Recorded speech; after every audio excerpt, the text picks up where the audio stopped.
Hello and welcome. My name is Alexander Körner. Today I would like to show you a quick demo of the IBM Edge Application Manager. Since the demo is focused around doing AI on the edge, I'm going to use my small little Nvidia Jetson Nano, which has a powerful GPU installed. On the background of the screen, you see three different colored terminal windows which are connected to this Jetson Nano. And you will see what I'm going to do with those colored windows very soon.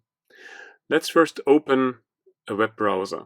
In this case, I'm going to use the Firefox web browser, and I'm connecting to the web UI of the Edge Application Manager on the IBM public cloud running off OpenShift in the IBM Frankfurt data center.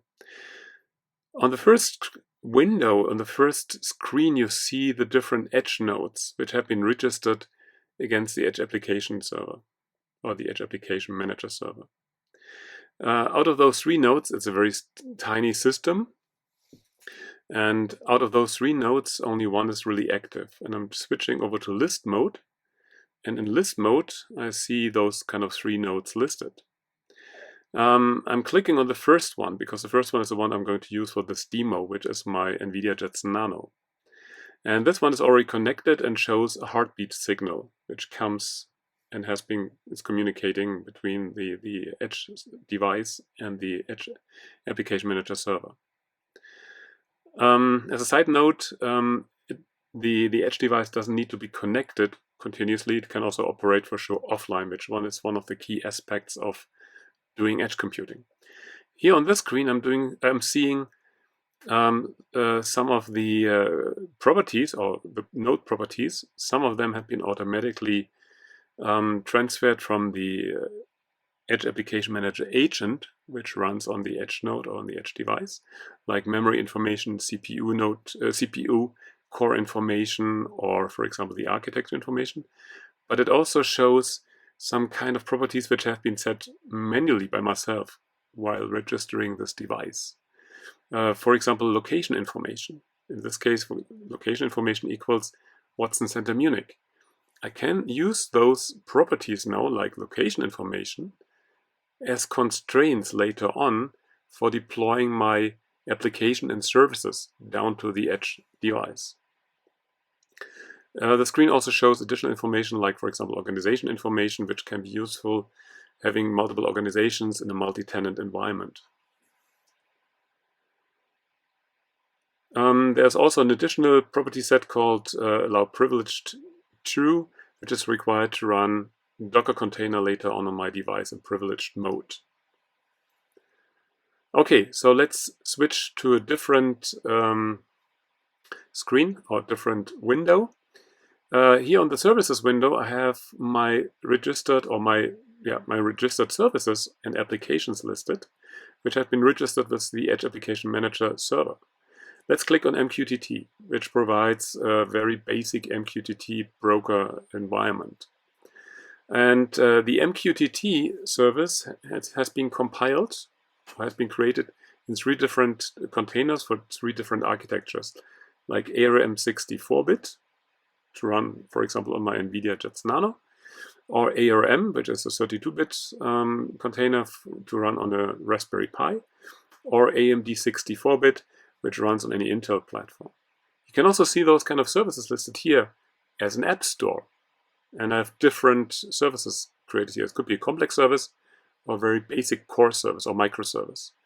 I even have listed here further down on the left-hand side, the left-hand corner, I do have an Edge database, the IBM Informix database, which is very suitable to store time series data or JSON data on an Edge device, like in the Raspberry Pi. Okay, so now let's go to the next tab here, the next screen. Here we have registered patterns. A pattern describes 1 to n services. A pattern is a way with the IBM Edge Application Manager, a very simple way to define a complex application and also register for a complex application on an Edge device, but it's somewhat limited. Here you see for the pattern Yolokuda, it consists out of three different services. Three of those kind of basic services which you have seen on the screen before. And I can even set for a service additional environment variables to control those settings dynamically during runtime, as you see here for the YOLO CUDA service. So this makes it very powerful and very flexible. But even more powerful and more flexible are so-called deployment policies, which you can see on the next tab on the next screen. Through policies, you have much more flexibility in deploying edge applications to your edge devices. You can define constraints, multiple constraints like regions, for example, or hardware constraints. And just have a look at this one because we're going to use this now for the demo. And as you might notice further down in the constraints section, I have a constraint set called location. So based on this very simple location constraint, I can decide on which edge devices this application can run. For example, location could be equals California. So all edge devices located in California eventually will execute the application. Because maybe there might be state-specific requirements to an application, so you only want to send application to certain devices located in certain states. Again, in this case, I'm adjusting my location to the Watson Center Munich, the IBM Watson Center Munich. If you remember, which I showed you in the beginning, I have set the property of my edge device for my demo that is located in the Watson Center Munich. So I would like to have the application now being deployed to my device. So I'm changing location information, the constraint, to become Watson Center Munich. As soon as I'm clicking now on Done, the Edge Application Manager server is now checking for all registered devices if there is a match, if one of those devices actually has this location constraint set, or this property set to Watson Center Munich. And it does. Now take a look at the blue terminal window.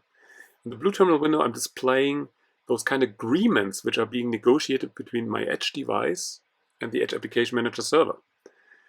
And as soon as I have a valid agreement negotiated, and just watch out for the timestamps about agreement accepted time, agreement execution start time, for example, in the green terminal window, you will see a repeatedly executed Docker PS command, which shows you the Docker containers which are running now on my edge device. So I have now 5 containers up and running, which means all of my services are now good. They had been pulled down from, in this case, a public Docker IO repository. And in the next step, I'm going to switch back to my browser just to show you what the application now does. Because the application is now accessing my USB webcam and it's collecting pictures in the Watson Center in my office. So this is the GUI. And by the way, the whole demo is open source. And I will put the link to the demo below the YouTube video, so you can actually access the demo by yourself if you want to. Okay, now the camera had been just directed into this open space, and due to COVID-19, the Munich office, the Watson Center, is officially open, but access is kind of limited. So you see that the integrated YOLO CUDA v3 framework, which is very popular for image classification, is now classifying objects around my desk, like a chair, like a potted plant, like a TV monitor, which is actually an LCD monitor. And you will notice that I'm going to walk into the picture by myself. The quality, please excuse the quality of the webcam. The focus wasn't exactly the image quality wasn't exactly the best one on this day. But anyway, it's good enough to do some image classification on the fly. And also notice, by the way, the inferencing time on the screen, which is very good, with just 0.1 seconds. And you see myself, and you might have seen that it at least temporarily classified myself as a person. I was correctly wearing my face mask, being in the office, by the way, on this day. And yeah, that's basically the demo, which is now running in the background on my edge device, and it could run even without being connected to the network. In this case, it was connected to the network because I wanted to show you what the application does. Now I'm back to my MacBook and those kind of 3 different terminal windows. I'm now going to simulate the failure of one of my services, because the agent, the Edge Application Manager agent locally installed on the device, is also supervising and monitoring what doing kind of like a watchdog, basically, monitoring the services which are negotiated and agreed with this agreement on the right-hand side. Notice, first of all, I killed the monitor service, which is providing me this kind of web API or web interface for the demo. And so I have only 4 services now up and running. And if I do an event log, HCN is the command line interface for my agent locally, you will eventually notice, I'm repeatedly executing this one in the white terminal window, that the Edge Application Manager agent is recognizing that this one service is gone. And it's now, as soon as it's recognizing that it's gone, it's automatically trying to restart the service. And this is a very powerful capability, specifically considering your device might be offline. And it also can be combined with some kind of version rollback capabilities. So just in case you deployed a new version of a service which doesn't come up correctly, it also can fall back to an older one. So I'm now just refreshing my web GUI again, and we'll see my application is again up and running. So this kind of capability gives you some kind of resilience on your edge device. Okay, I'm finally now changing back the location information in my deployment policy back to somewhere or anything else, which means my deployment is not valid anymore. So basically there's no device connected with somewhere, which means the agreement which you see on the blue screen, the blue terminal screen on the right-hand side, will be cancelled.